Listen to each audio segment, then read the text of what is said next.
ریاستی پونگولیٹی سرینیواس ریڈی نے کہا ہے کہ محکمہ موسمیات نے خبردار کیا ہے کہ ریاست بھر میں کل تک موسلادھار بارش جاری رہے گی، اس لیے ضلع کلکٹرز اور پولیس افسران کو مزید چوکنا رہنا چاہیے اور پیشگی اقدامات کرنے چاہیے اور عوام کو جان و مال کے تحفظ کو یقینی بنائیں۔ ریاستی وزیر پونگولیٹی سرینیواس ریڈی نے ریاستی سیکریٹریٹ سے ضلع کلکٹرز، پولیس کمشنرز اور ضلع ایس پیز کے ساتھ ریاست میں شدید بارش اور سیلاب کے پیش نظر میں شروع کیے گئے راحت اور باز آبادکاری پروگراموں پر chief secretary Shanti Kumari, D G P doctor Jitender کے ساتھ ویڈیو کانفرنس کا انعقاد کیا گیا۔ کھمم ضلع کلکٹریٹ سے ریاست کے نائب وزیر اعلیٰ بھٹی وکرمارکا نے بھی ویڈیو کانفرنس میں حصہ لیا اور ضلع کلکٹروں کو مناسب ہدایات دیں۔ اس ویڈیو کانفرنس میں میونسپل، میڈیکل، ہیلتھ، آبپاشی، revenue, disaster management, G H M C, water board, Transco اور دیگر محکموں کے افسران نے بھی شرکت کی۔ اس موقع پر ریاستی وزیر پونگولیٹی نے کہا کہ ریاست بھر میں گزشتہ چند دنوں سے ہو رہی موسلادھار بارشوں سے پیدا ہونے والی صورتحال سے نمٹنے کے لیے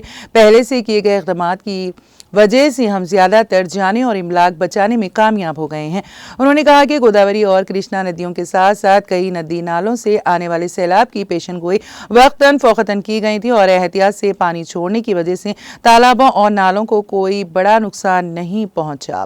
چونکہ ریاست کے تمام تالاب لبریز ہو گئے ہیں اور مزید سیلاب آنے کی صورتحال میں ٹوٹنے کا خطرہ ہے، جس کو مد نظر رکھتے ہوئے چوکس رہنے اور احتیاطی تدابیر اختیار کرنے کا مشورہ دیا جاتا ہے۔ انہوں نے کہا کہ خاص طور پر محبوب آباد، ملوگو، سوریا پیٹ، بھدراتری کوتاگڑم اور کھمم اضلاع میں جہاں سیلاب اور بارش کا اثر زیادہ تھا، پانی میں پھنسے ہوئے کئی دیہاتیوں کو بحفاظت نکال لیا گیا۔ تاہم 7 یا 8 افراد کی موت سے گہرا دکھ ہوا۔ صورتحال کی سنگینی کے پیش نظر ضلع کلکٹرز کو حکم دیا گیا ہے کہ وہ تمام سطح کے عہدیداروں اور عملے کو دی جانے والی چھٹی منسوخ کر دیں۔ کلکٹروں سے کہا گیا ہے کہ وہ مقامی حالات کو مد نظر رکھتے ہوئے تعلیمی اداروں میں تعطیلات کا اعلان کریں۔ اس موقع پر سی ایس شانتی کماری نے کہا کہ اضلاع کے تمام تالابوں اور نہروں کی کڑی نگرانی کی جائے اور احتیاطی تدابیر اختیار کی جائیں تاکہ وہ کٹ نہ جائیں۔